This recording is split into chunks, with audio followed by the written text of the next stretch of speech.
Connla of the golden hair and the fairy maiden. Connla of the golden hair was the son of Conn the 100 fighter.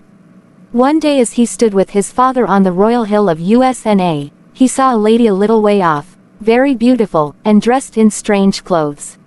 She approached the spot where he stood, and when she was near, he spoke to her, and asked who she was, and from what place she had come.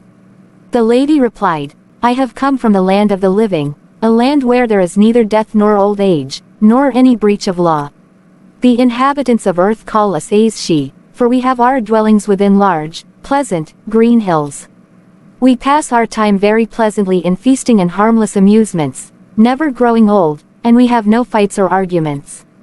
The king and his company marveled very much, for though they heard this conversation, no one saw the lady except Connla alone. "Who is this you are talking to, my son?" said the king, and immediately she answered for the youth, "Connla is speaking with a lovely, noble-born young lady, who will never die, and who will never grow old. I love Connla of the golden hair, and I have come to bring him with me to Moimel, the plain of never-ending pleasure. On the day that he comes with me he shall be made king, and he shall reign forever in fairyland, without weeping and without sorrow. Come with me, O gentle Connla of the ruddy cheek, the fair, freckled neck, and the golden hair. Come with me, beloved Connla, and you will retain the handsomeness and dignity of your form, free from the wrinkles of old age, till the day of judgment. Thy flowing golden hair, thy comely face, thy all-majestic form of peerless grace, that show thee sprung from Conn's exalted race." King Conn the 100 fighter being much troubled, called then on his druid Celtic priest Corin, to put forth his power against the witchery of the Banshee, which is a female ghost. "O Corin of the mystic arts and of the mighty incantations, here is a contest such as I have never been engaged in since I was made king at Pphra, a contest with an invisible lady, who is beguiling my son to fairyland by her evil charms. Her cunning is beyond my skill, and I am not able to withstand her power, and if you, Corin, help not, my son will be taken away from me by the wiles and witchery of a woman from the fairy hills." Corin the druid then came forward, and began to chant against the voice of the lady. And his power was greater than hers for that time, so that she was forced to retire. As she was going away she threw an apple to Connla, who straightway lost sight of her, and the king and his people no longer heard her voice. The king and the prince returned with their company to the palace, and Connla remained for a whole month without tasting food or drink except the apple. And though he ate from it each day, it was never lessened, but was as whole and perfect in the end as at the beginning. Moreover, when they offered him anything else to eat or drink he refused it, for while he had his apple he did not deem any other food worthy to be tasted. And he began to be very moody and sorrowful, thinking of the lovely fairy maiden. At the end of the month, as Connla stood by his father's side among the nobles, on the plain of Arcomin, he saw the lady approaching him from the west. And when she had come near, she addressed him in this manner, "A glorious seat, indeed, has Connla among wretched, short-lived mortals, awaiting the dreadful stroke of death.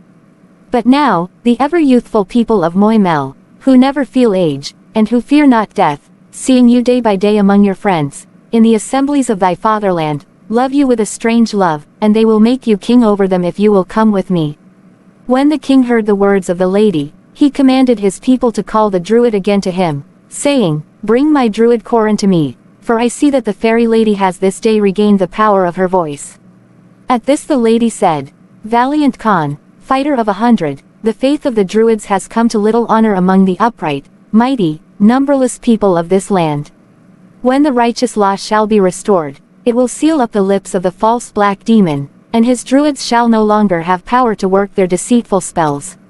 Now the king observed, and marveled greatly, that whenever the lady was present his son never spoke one word to anyone, even though they addressed him many times.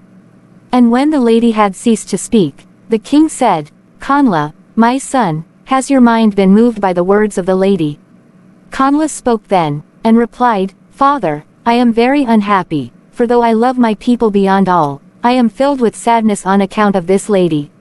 When Connla had said this, the maiden again addressed him, and chanted these words in a very sweet voice. "A land of youth, a land of rest, a land from sorrow free, it lies far off in the golden west, on the verge of the azure sea.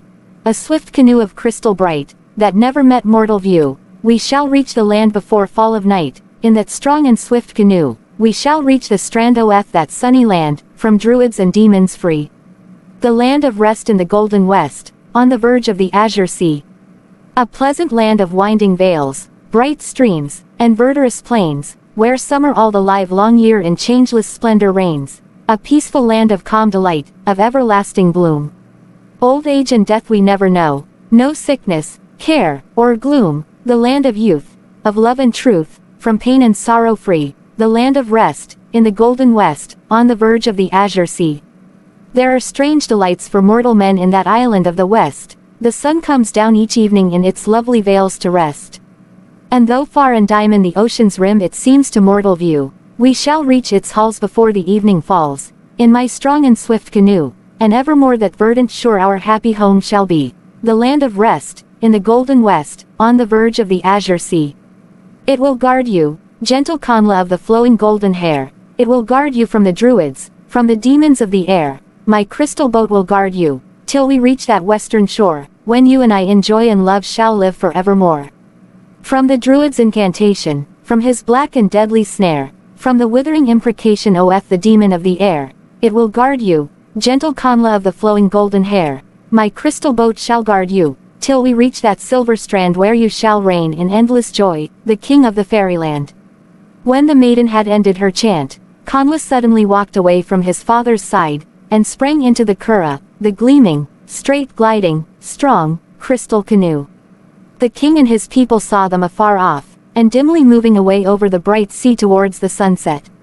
They gazed sadly after them, till they lost sight of the canoe over the utmost verge, and no one can tell where they went, for Connla was never again seen in his native land.